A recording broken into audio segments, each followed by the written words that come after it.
religiosidade. Nós, como comunidade, estamos remando contra uma maré de muito que encontramos na sociedade, cultura brasileira e cultura evangélica também. Tem muitos que insistem em nos formatar a nossa cultura, insistem em nos impulsionar em uma determinada direção, e um desses assuntos que a sociedade tenta insistir em relação à religiosidade.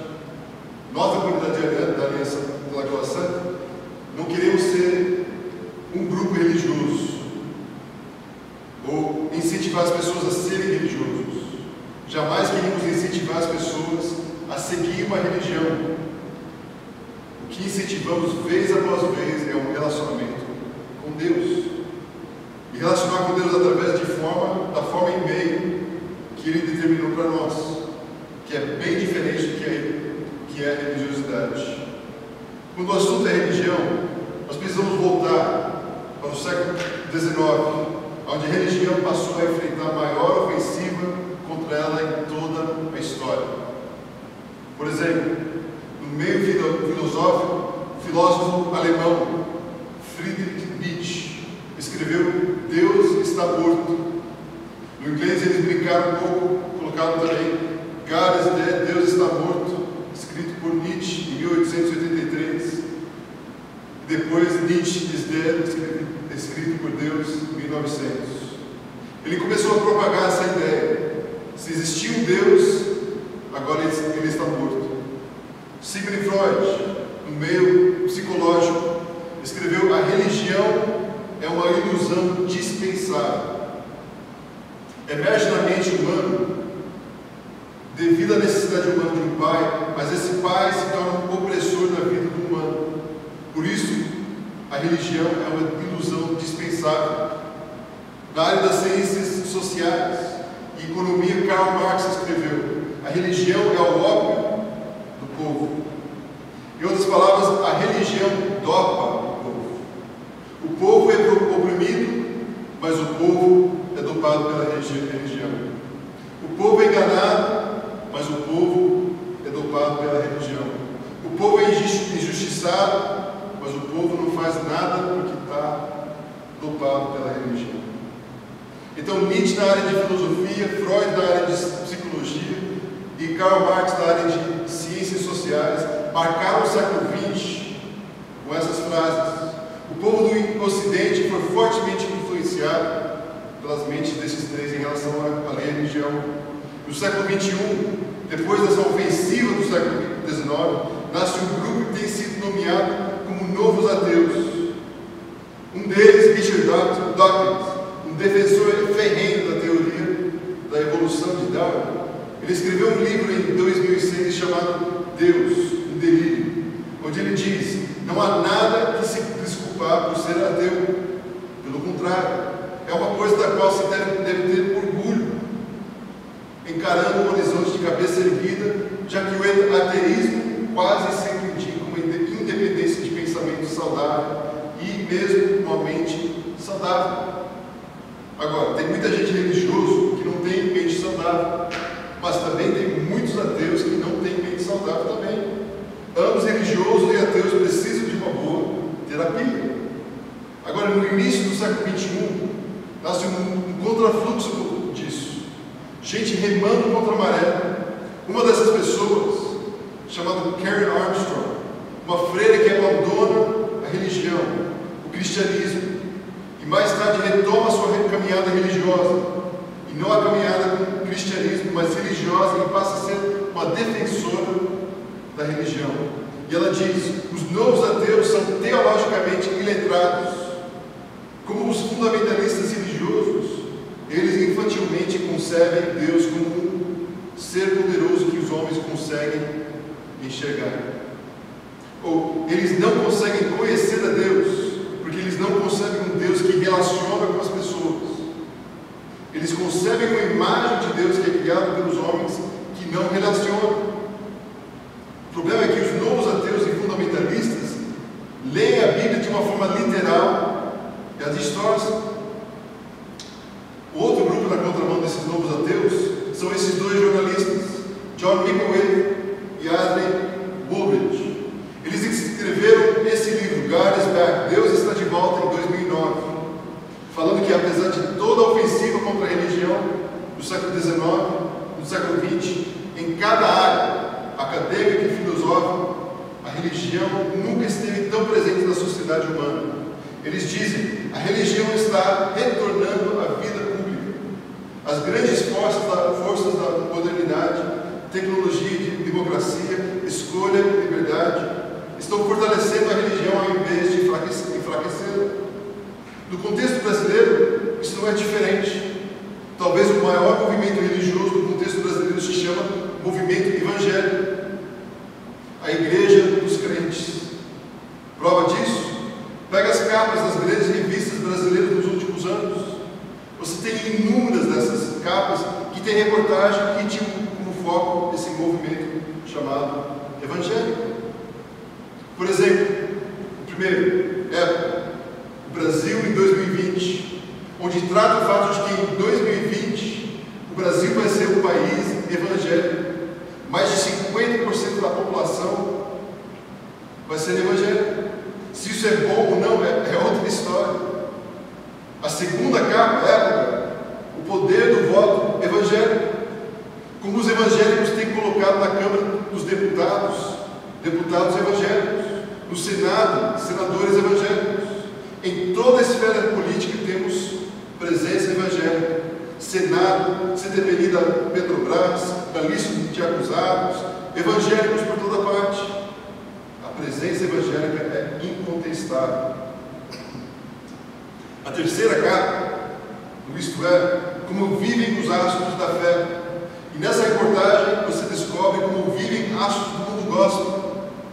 Até artistas globais, quando entram, que se convertem, vivem de cachê que dão para vir falar na igreja ou evento.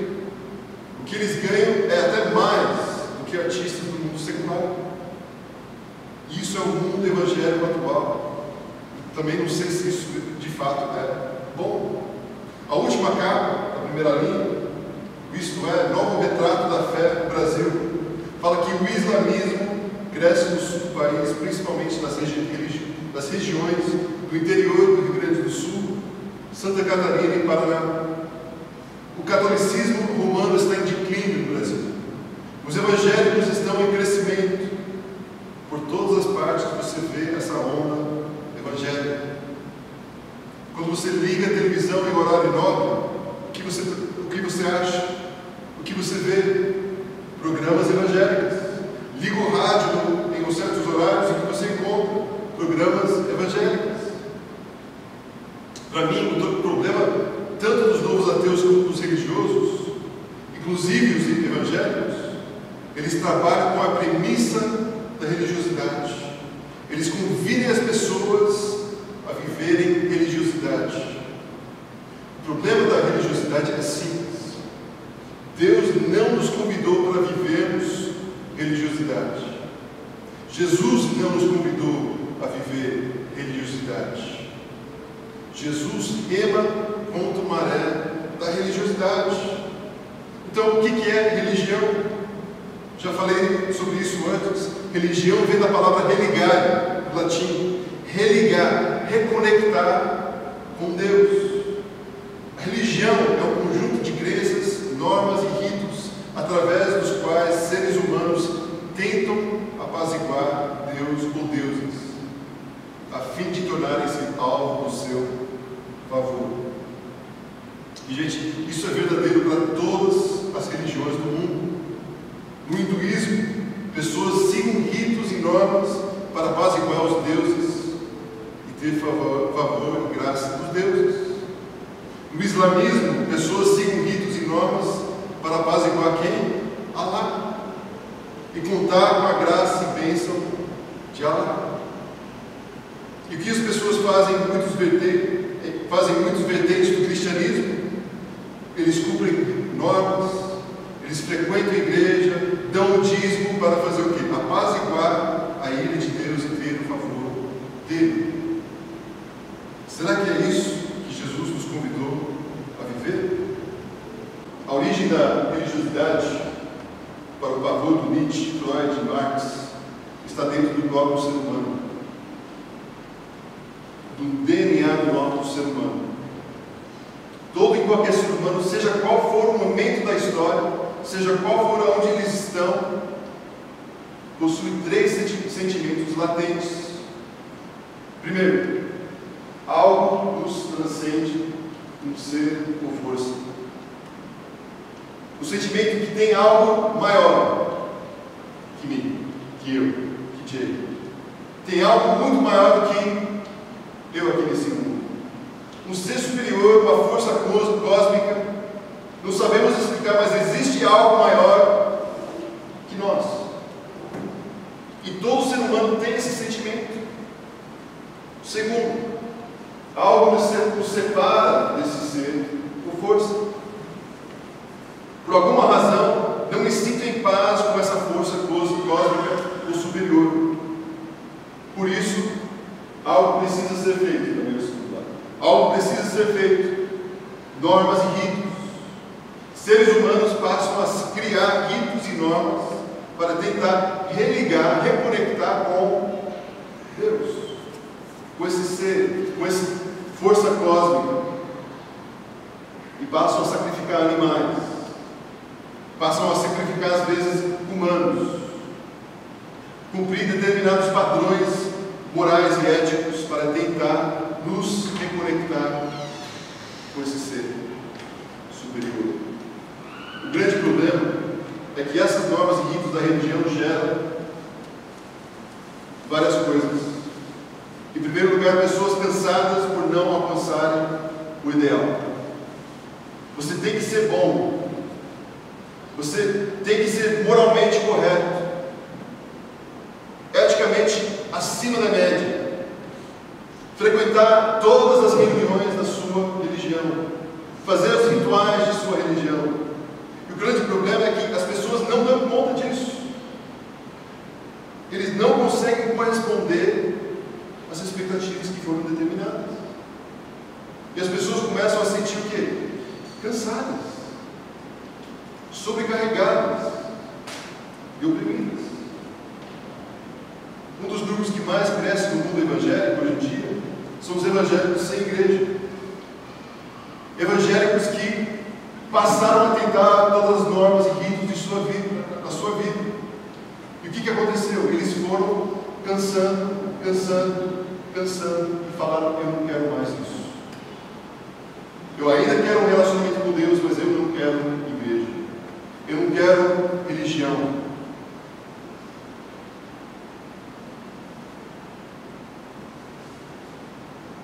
Eles têm feridos e são extremamente frustrados quando eles se afastam da igreja. Nós observamos isso muito com gente que chega à nossa comunidade. Pessoas cansadas, pessoas machucadas, feridas, por tentar manter os ritos e normas da religião. Outros aprendem um caminho altamente perigoso na religiosidade. A religiosidade gera pessoas dissimuladas por esconderem o fracasso. A religião demanda regras, normas e padrões, mas não dou conta disso. Então o que a gente faz? Diante das pessoas, eu vou aprendendo a dissimular para fazer de conta que eu sei dar conta.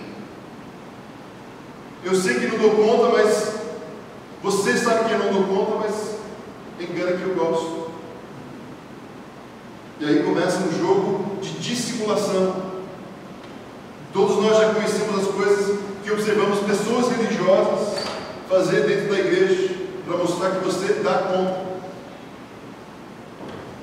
Se você entra numa igreja evangélica, na hora da música, se você quer dissimular que você dá conta, você começa a cantar e levanta as mãos assim, baixinho, não precisa levantar alto. Daí você fecha levinho os olhos, começa a cantar. Pode sorrir um pouquinho também. E tem muita gente que dissimula que eles estão dando conta para fazer coisas para as pessoas verem. Esse cara é espiritual. Esse cara dá conta do que a gente está demandando dele. E se você quer um pouco mais, daí você levanta um pouco mais alto, começa a cantar mais alto, falar mais alto, e as pessoas acham que você dá conta disso. Também tem a linguajar. Acho que isso nós todos sabemos. Você tem que chegar no lugar e já ir soltando o quê? Paz do Senhor, irmão. Aleluia! E a gente vai falando isso para dissimular que nós estamos dando conta das regras e normas da nossa religião. Isso faz as pessoas pensar que damos conta. A terceira coisa que a religiosidade gera nas pessoas: duras juízes, duros no juízo das falhas de outras. Pessoas religiosas são conhecidas como duras no julgamento. Pessoas religiosas adoram pedir a Deus mandar fogo sobre aquele cara que não está fazendo certo. Como é interessante que pessoas religiosas dizem adorar um Deus de amor e graça, mas no momento que a gente se sente injustiçado, a gente faz o quê? Pede descer fogo no cabeça do cara. Não faz sentido.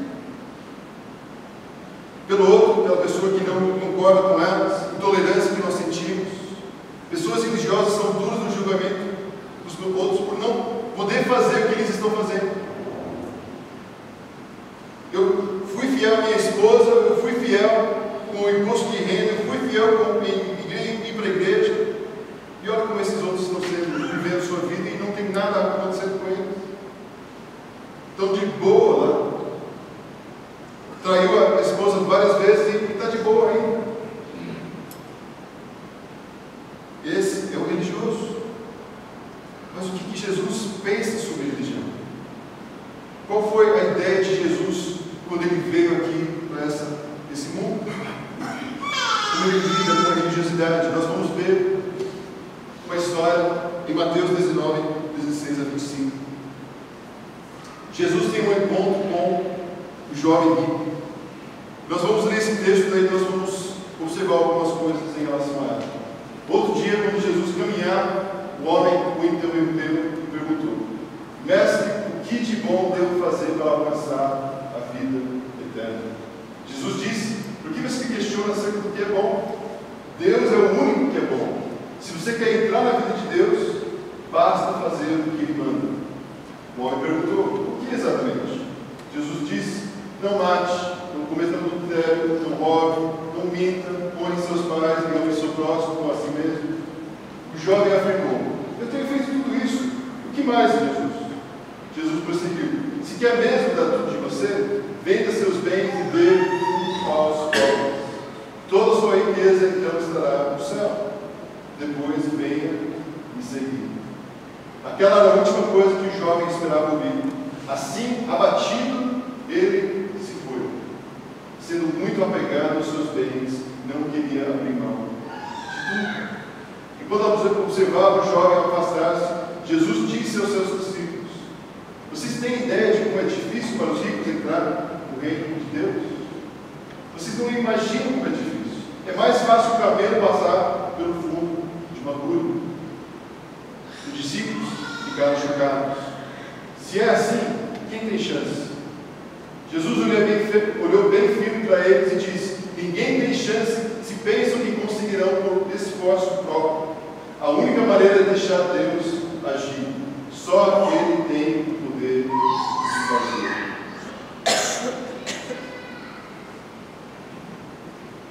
Esse encontro de Jesus com a religião começa com essa pergunta.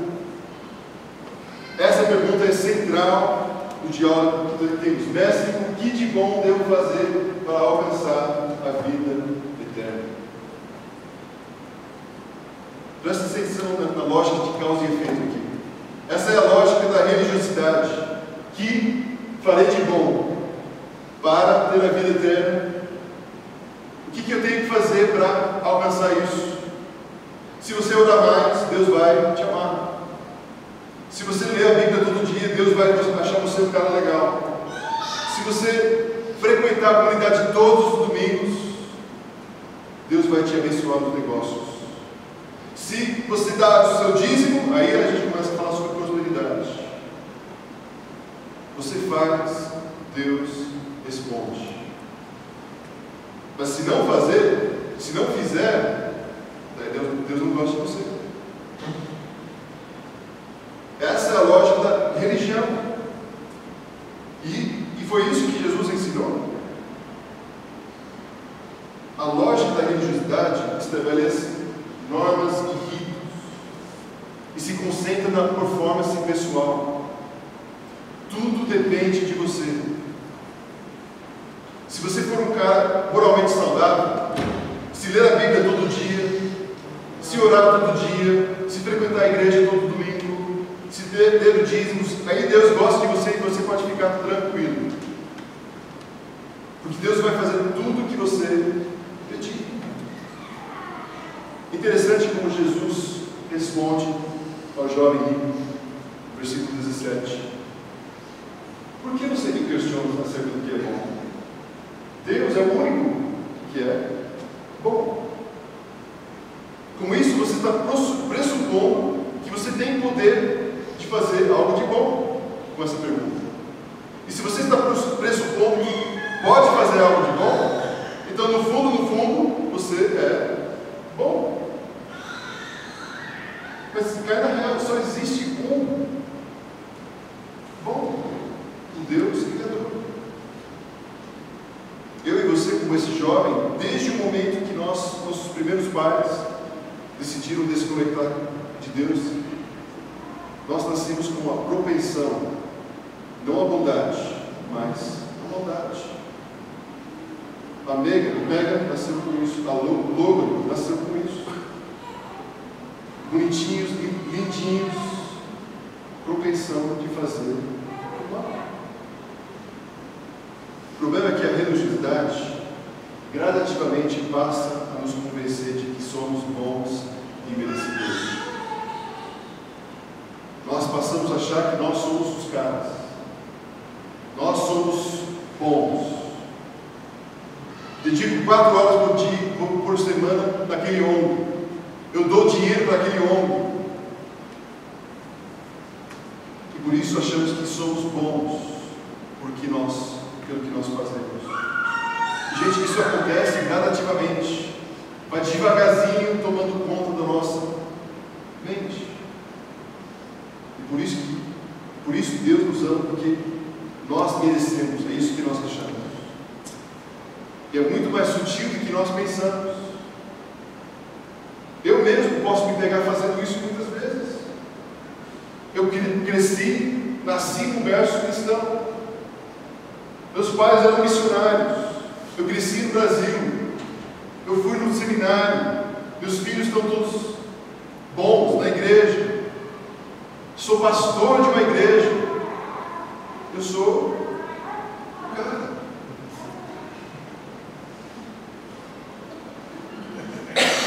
Me achando. Oh, aleluia. Isso me leva a pensar que Deus me ama pelo que eu faço. E não pelo que Ele fez por mim. Essa é a lógica desse jovem quando ele se aproxima de Jesus. A religiosidade afasta-nos da graça de Deus por causa da confiança em nossa própria bondade. Quando você começa a pensar que você está acima da média, que você é bom, sabe o que você começa a fazer? Você começa a desprezar a graça de Deus. A única forma de você ter a vida eterna é você reconhecer que ela nos foi dada de graça.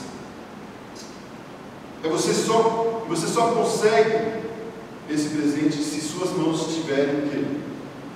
Vazias. Tim Keller escreveu: o que nos afasta de Deus não é a consciência da nossa maldade, mas o falso sentimento de bondade.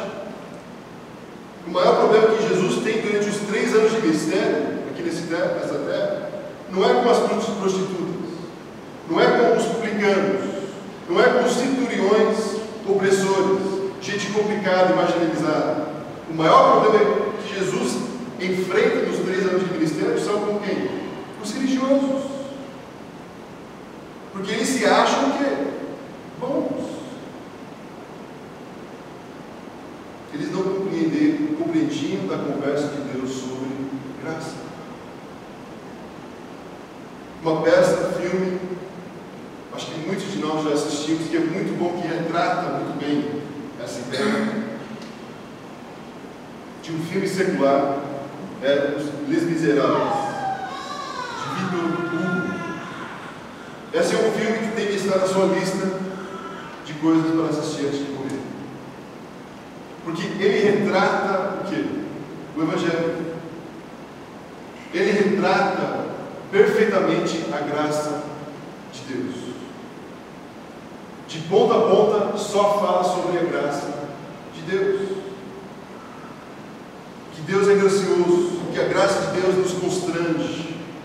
Se queremos ter uma transformação na nossa vida, não somos ritos, não são as normas, não é que fará isso, mas a graça de Deus que vai nos constranger. A história fala de um criminoso, o feinho Jean Valjean, que saiu de uma penitenciária, mas voltou o quê? Aos velhos caminhos dele. Mas ele encontrou graça de Deus através de um sacerdote. E a graça de Deus o constrangeu. E ele, que era um homem criminoso, violento, egoísta, se torna um homem bondoso, dedicado, misericordioso. Porque a graça de Deus nos transforma e nos constrange. Mas existe o chefe de polícia, o chefe Javé. Essa é a encarnação do religioso, homem da lei. Para ele não existe graça. Não existe a possibilidade de alguém ser alvo da graça de Deus. Todo e qualquer homem deve ser julgado e punido pela lei. E esse sujeito vai ser consumido com esse sentimento. Vai adoecer mentalmente e fisicamente, porque ele acredita que é possível ser bom. Quando ele finalmente se dá conta que ele, na sua ânsia de defender a bondade, se tornou um homem mau, não lhe resta mais nada a não ser acabar com a sua própria vida. Les Miseráveis fala da graça de Deus. O Evangelho no pacote secular. Deus está pronto para acolher você do jeito que você está. Não precisa mudar para Deus te amar. O amor que nos constrange e nos faz mudar.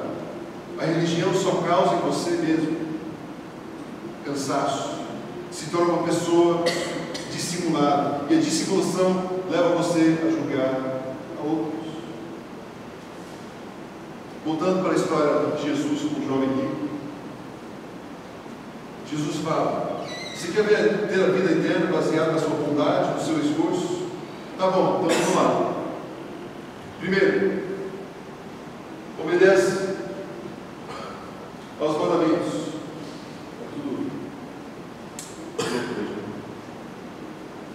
Obedece aos mandamentos. O jovem fala o quê? Quais? Vamos começar do 5º ao 9º mandamentos. Não roube, não mate, não furte, não mente. E o que o jovem fala? Já tirei de nota, Jesus. Eu sou líder de estudo sobre isso lá no tempo. Eu já sei todos eles. Que mais? Que mais você tem para mim, Jesus? Jesus fala o quê? Jesus fala: vai, vende tudo que você tem e dá aos pobres. Tudo. Aí você volta e a gente conversa. O texto diz que o jovem fez o quê? Afastou-se triste. pergunta que eu tive que lidar com essa semana, que nós todos temos que lidar: você não se afastaria também? Eu quero uma conversa honesta, não aquela conversa de crente. Não, mas Jay, eu venderia tudo e estaria de boa. Não como religiosos, porque religioso fala que venderia tudo, mas como nós somos religiosos, uma conversa honesta. Eu sairia triste. Sabe por quê? Porque eu não conseguia fazer isso.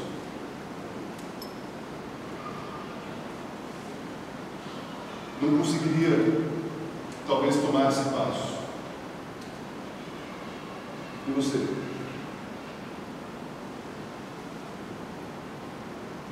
Se você quer ser bom e gerar admiração de Deus, vende tudo que você tem e dá aos pobres. Mas o que Jesus quer falar para nós através disso?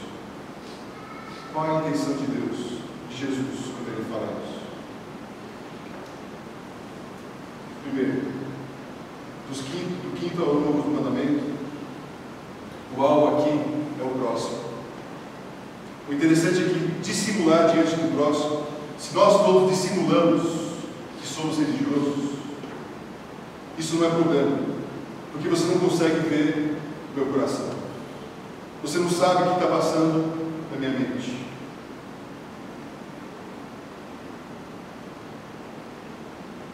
Mas achamos que nós podemos dissimular diante de Deus, que Ele não sabe o meu coração, que Ele não sabe o que eu estou pensando. Todos estavam vendendo o que tinham naquela época.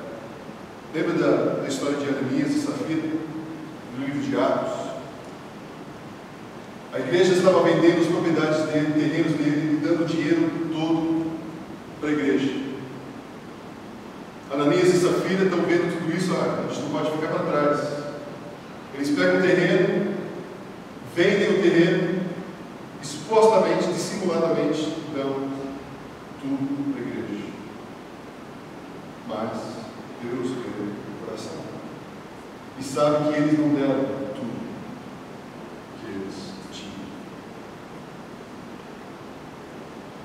e eles acabam sendo mortos por dissimulação diante de Deus. É fácil dissimular os olhos humanos, é fácil fazer parte de uma igreja, ser igreja, ser aquele crente. Todos nós conseguimos fazer isso. Mas o que é difícil fazer é ser crente diante de Deus, enquanto Ele vê tudo que nós estamos sentindo, pensando e dissimulando.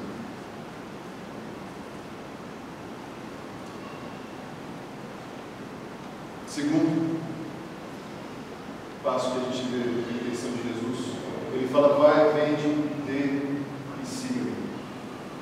O alvo aqui é Deus. Quem é seu Deus? Esse jovem descobriu que o primeiro mandamento, que diz não ter outros deuses, que ele quebrava esse mandamento. A riqueza do jovem era seu Deus. Sua empresa é seu Deus. Seus carros são seus deuses. O segundo mandamento fala tão forte como essa: não criar ídolos para servi-los. Esse jovem tem um ídolo, suas riquezas. Aquele jovem que achou que era capaz de ter a vida eterna a partir de si mesmo, vai embora triste por uma única razão: ele não é capaz. E aí vem uma outra pergunta que é muito importante você responder e eu responder: qual é a expectativa de Jesus? O que Jesus estava esperando acontecer quando ele falou isso para o jovem? O que ele estava esperando a reação deste jovem? Talvez o primeiro opção que nós temos, que o jovem vá, venda, dê e volte para segui-lo. Será que a expectativa de Jesus era isso? Que ele vendesse tudo e voltasse para segui-lo?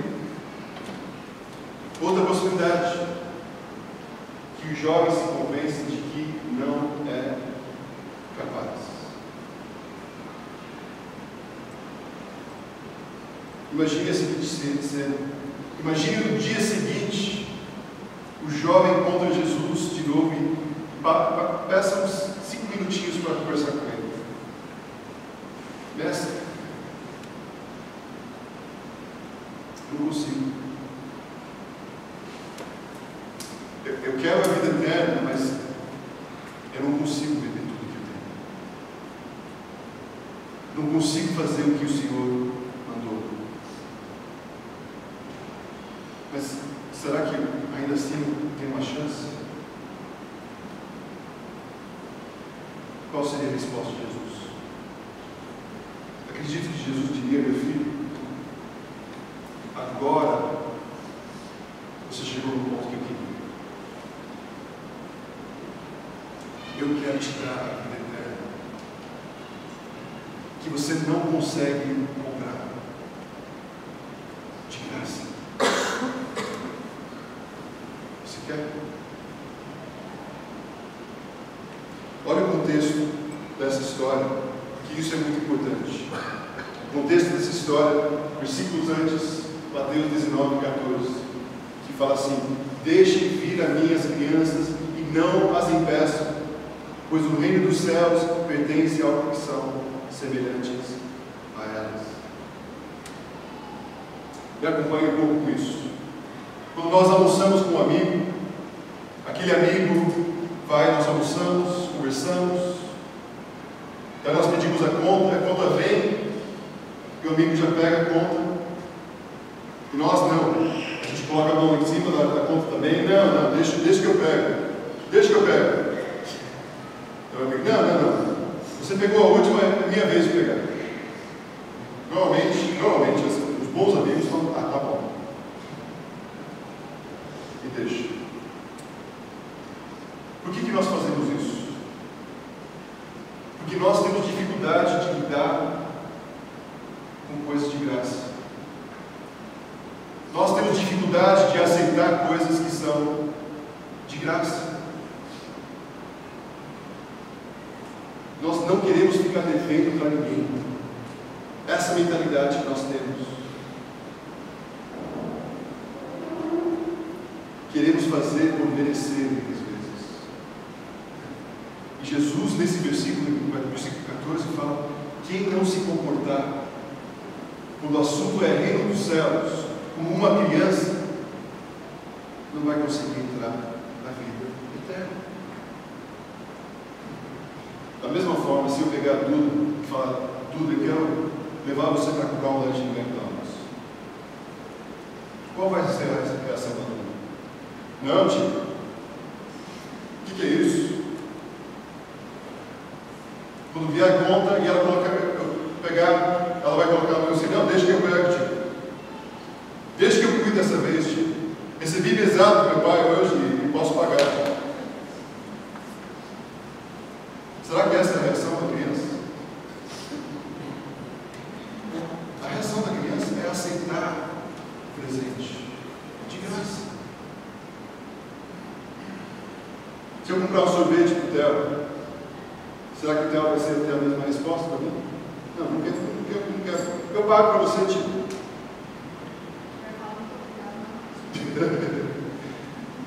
A gente, criança, aceita muito melhor as coisas de graça. Nós, adultos e religiosos, fomos gradativamente convencidos que a gente pode pagar. Se não tudo, pelo menos metade. Meia entrada é comigo. Você cobre meia e eu cobro a outra metade.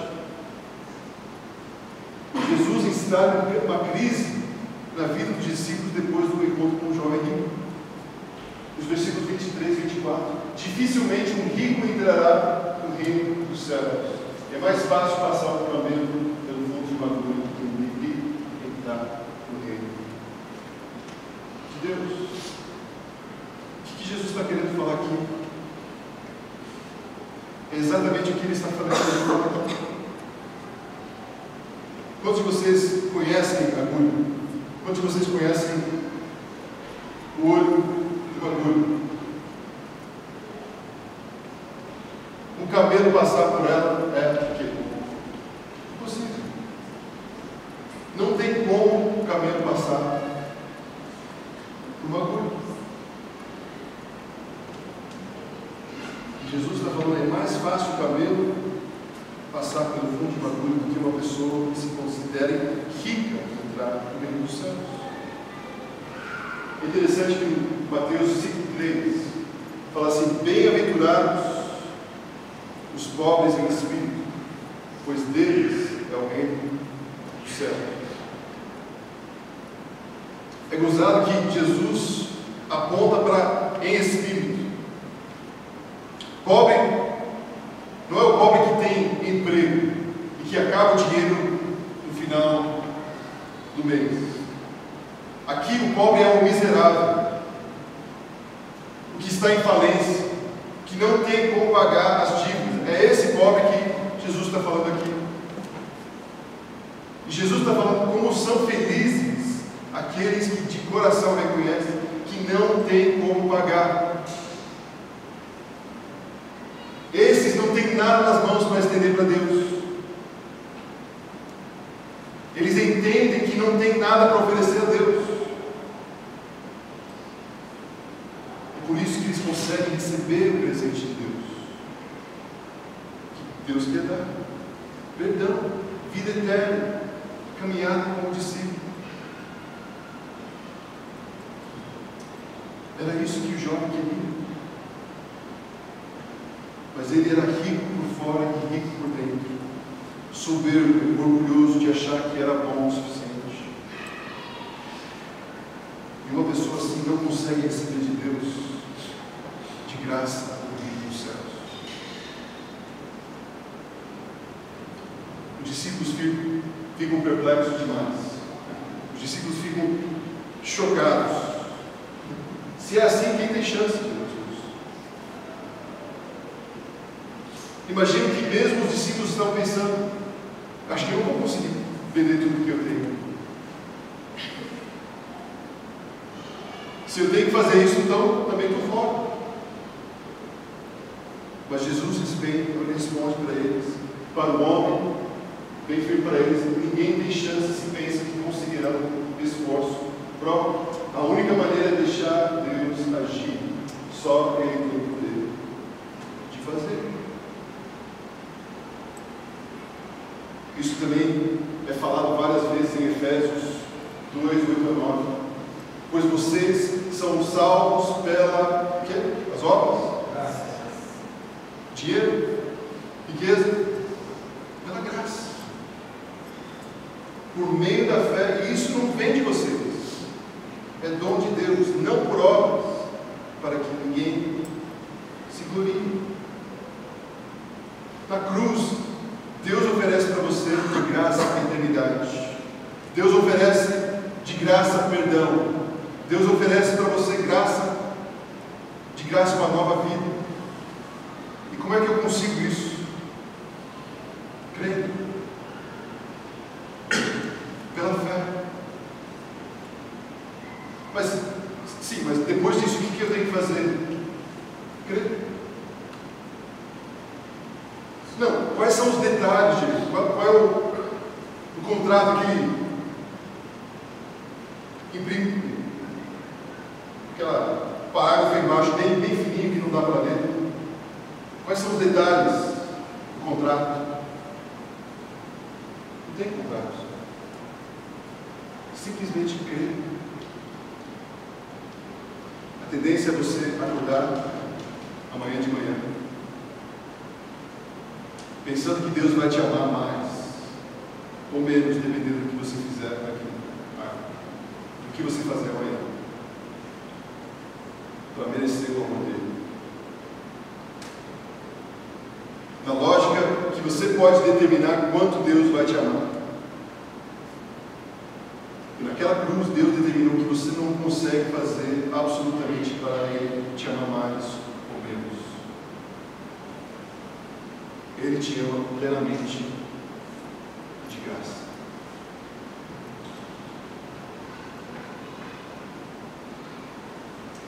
O que você tem tentado fazer para alcançar a vida eterna?